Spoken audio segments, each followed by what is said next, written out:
دوسری بات یہ ہے کہ اللہ پاک نے ہمیں یہ دین کی دعوت کا جو کام مرحمت فرمایا حضور اکرم صلی اللہ علیہ وسلم کے ختم نبوت کے صدقے دنیا میں کہیں پر بھی جا کر یہ کام کیا، جب تک لوگوں کی سمجھ میں نہیں آیا اس وقت تک تو لوگوں نے کی مخالفت، لیکن جب ان کے ذہنوں میں بات آ گئی کہ یہ لوگ ہم سے کچھ نہیں چاہتے بلکہ ایمان کا زندہ کرنا، اخلاق کا زندہ کرنا،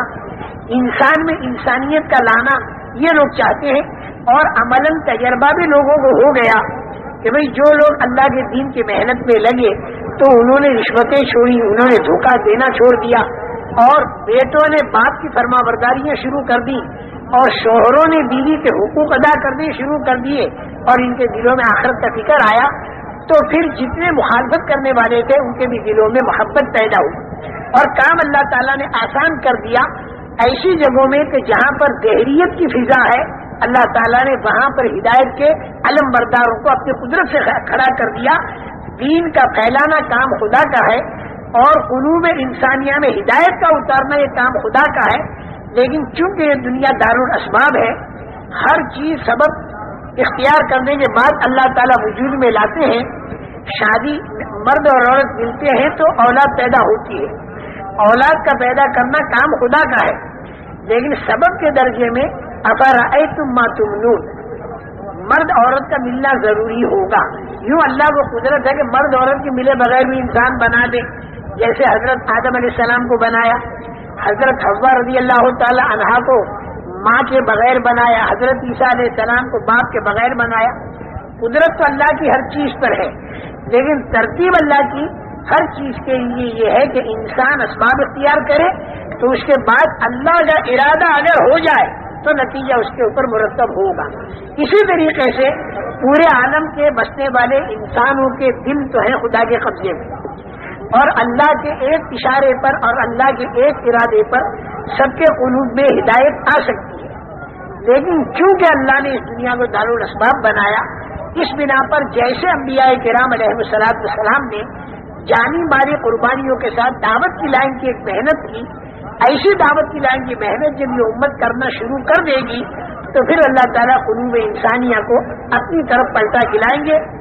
اس کا تجربہ صحابہ کے دور میں بھی ہوا اور آج کے دور میں بھی ہوا، جہاں جہاں صحیح اصولوں کے ساتھ جانی اور مالی قربانیوں کے ساتھ نقل و حرکت ہوئی تو وہاں کے رہنے والے انسانوں کے قلوب کو اللہ نے پلٹا کھلایا، اور ایک عمومی فضا دین کی بنی، ماحول دین کا بنا۔ لیکن میرے محترم دوستو، جب آدمی عناد کی وجہ سے یا ضدی پنے کی وجہ سے یا حد دھرمی کی وجہ سے اگر حد دھرمی پر آ جائے، عناد پر آ جائے، ضد پر آ جائے، تو کتنا ہی دینی ماحول بنے اسے ہدایت نہیں ملتی۔ جیسے فرعون سمجھ تو ساری بات گیا لیکن اسے ہدایت نہیں ملی، جادوگروں کو مل گئی جو جادوگر فرعون کی حمایت میں آئے تھے۔ یہ مطلب نہیں کہ فرعون سمجھا نہیں، لیکن اس کے اندر ضدی بنا تھا، وجحدوا بها واستيقنتها انفسهم ظلما وعلوا۔ جب چاروں طرف دعوت کے ذریعے ماحول ایمان کا بنے گا تو سلیم الفطرت قسم کے جو انسان ہوں گے جن میں حق دھرمی اور ضدی پنا نہیں ہوگا اور جن میں عنادی پنا نہیں ہوگا، اللہ تعالیٰ ان کے قلوب کو ایمان کی طرف پلٹا کھلا دیتے۔ البتہ ضدی بنے والا اور عناد والا اور عصبیت والا آدمی محروم رہتا ہے جب تک وہ عناد پر رہے۔ ابو جہل بھی بات پوری سمجھ چکا تھا رسول پاک صلی اللہ علیہ وسلم کی، اس کے تنہائیوں کے جملے جب ابو سفیان نے تنہائی میں جا کر ابو جہل سے پوچھا تو اس نے کہہ دیا، صاف بات کہی کہ ہمارے خاندان میں اور حضور اکرم صلی اللہ علیہ وسلم کے خاندان میں آپس میں جب کلش سالہ سال سے چل رہی ہے، انہوں نے حاجیوں کو پانی پلانا شروع کیا تو ہمارے خاندان نے بھی حاجیوں کو پانی پلانا شروع کیا، آگے نہیں بڑھنے دیا۔ انہوں نے حجاج کو کھانا کھلانا شروع کیا، ہمارے خاندان نے بھی کھانا کھلانا شروع کر دیا، آگے نہیں بڑھنے دیا۔ لیکن اب ہمارے اوپر ایک بات ایسی آ گئی کہ ان کے خاندان میں ایک آدمی نے نبوت کا دعویٰ کیا اور وہ حضرت محمد صلی اللہ علیہ وسلم ہے، اور دعویٰ کر کے اس کی دلیل بھی لے آئے۔ اب یہاں ہم بے کس اور بے بس ہیں، ہم کسی آدمی کو نبوت کا دعویٰ کرا نہیں سکتے۔ حضور اکرم صلی اللہ علیہ وسلم نے نبوت کا دعویٰ کیا انہوں نے دلیل مانگی. انہوں نے کہا کہ یہ قرآن پاک جو تم لاتے ہو ہمارے سامنے یہ تم خود گھڑ کے لاتے ہو, خدا کا کلام نہیں. تو حضور پاک صلی اللہ علیہ وسلم نے فرمایا کہ بہت آسان ترتیب میں تمہیں بتاتا ہوں میری نبوت کے فیل کرنے کی. وہ یہ ہے کہ بھائی تم جیسا قرآن میں بنا رہا ہوں اے پڑھا تو تم سارے پڑھے لکھے جمع ہو کر ایسا قرآن بنا دو. نہیں کر سکے فرمایا چلو 10 صورتیں بنا لو. نہیں کر سکے تو فرمایا چلو تم ایک صورت بنا لو. اس کو بھی نہیں کر سکے تو فرمایا کہ فلیاتو بحدیث مثلہ, چلو ایسی تم ایک بات بنا کے لاؤ. میں بے پڑھا اگر ایسا حیرت انگیز کلام بنا سکتا ہوں تو تم سارے پڑھے لکھے جمع ہو جاؤ اور تم ایک بات یا ایک سورت یا 10 صورتیں یا پورا قرآن تم بنا لاؤ. بدر کے اندر ابو جہل اور عتبہ اور شیبہ اور ولید یہ سارے کے سارے گلا کٹوانے کو تیار ہیں, لیکن قرآن پاک جیسی ایک صورت بنانے کو تیار نہیں. قرآن پاک یعنی اگر یہ ان کے بس میں ہوتی تو گلا کٹوانے سے آسان سے ایک صورت بنا لیتی. اور یہ کہہ دیا گیا کہ نہ تو تم بنا سکو گے, قیامت تک سارے کے سارے اگر جمع ہو جائیں تو سب مل کر نہیں بنا سکتے. میرے محترم دوستو, نبی جب اللہ کی طرف سے کوئی بات کہتا ہے اور وہ بات عام نظروں کو دکھائی نہیں دیتی اور عام آدمیوں کو منوادی ہوتی ہے تو نبی کو سب سے پہلے اپنی نبوت کی دلیل پیش کرنی پڑتی. اور ہر نبی معجزہ لے کر آئے اور ہر نبی کا معجزہ آسان تھا,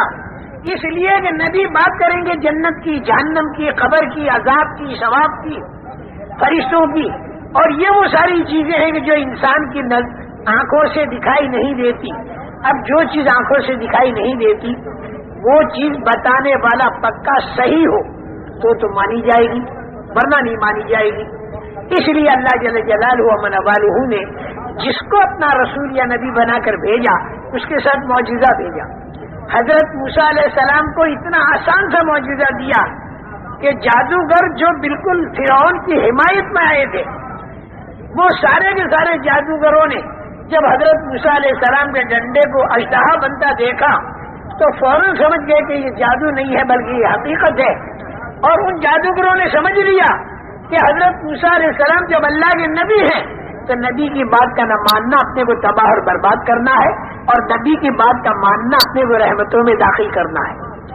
فوراً سارے کے سارے سجدے میں پڑ گئے, ایمان لے آئے. انہیں یہ بات معلوم تھی کہ ہم اگر ایمان لائے تو فرعون نے جن انعامات کے دینے کا وعدہ کیا ہے فرعون کے ان انعامات سے محروم رہیں گے, بلکہ فرعون بڑی سخت قسم کی سزائیں دیتا ہے تو سخت قسم کی سزاؤں کے اندر ہمیں جانا ہوگا. لیکن اس کے باوجود وہ ایمان والے بنے اور فرعون سے یہ کہہ دیا کہ تیرا بس اگر چلتا ہے تو ہماری موت تک چلتا ہے, ہم مر جائیں گے اس کے بعد تو کچھ نہیں کر سکتا. اور ہم تو ایمان لے آئے, آمنا برب العالمین رب موسیٰ و ہارون, حضرت موسیٰ حضرت ہارون کے رب پر ایمان لے آئے. جب یہ ایمان لائے نا جادوگر جو فرعون کی حمایت میں آئے تھے تو تاریخی روایتوں میں یہ بات ملتی ہے, حدیث کی نہیں, تاریخی روایتوں میں یہ بات ملتی ہے کہ لاکھوں کا مجمع وہاں پر کھڑا تھا دیکھنے کے لیے, وہ لاکھوں کا مجمع ایمان والا بن گیا. اور فرعون کی بیگم جو محل سرائے میں تھی وہ وہاں پر ایمان والی بنی, اور فرعون کے دربار کا ایک درباری وہ بھی ایمان والا بنا, اس نے اپنے ایمان کو چھپا رکھا. اور میں بتاؤں اس سے بھی آگے کہ فرعون خود کے اندر بھی یقین پیدا ہو گیا کہ یہ بات بوگس نہیں ہے بلکہ حقیقت ہے. لیکن اگر اس بات کو میں مانتا ہوں تو میری مونچھ نیچی ہو جائے گی, میری ناک نیچی ہو جائے گی. بس اس کی سرکشی نے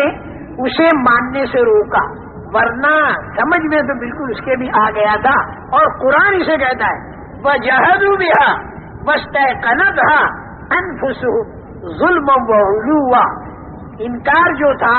وہ سرکشی کی وجہ سے تھا, اپنی بلندی اور بڑائی کی وجہ سے تھا. انکار اس وجہ سے نہیں تھا کہ سمجھ میں نہیں آیا, یہ قرآن کہتا ہے. ابو جہل کا بھی جو انکار تھا وہ صرف مونچھ کی وجہ سے تھا, صرف ناک اونچی رہے اس کی وجہ سے تھا. اس وجہ سے انکار نہیں تھا کہ سمجھ میں نہیں آیا. اس لیے کہ ایسی بات حضور اکرم صلی اللہ علیہ وسلم نے کہہ دی کہ آج تک کی رہتی دنیا اس بات کا مقابلہ کرنے سے عاجز ہے.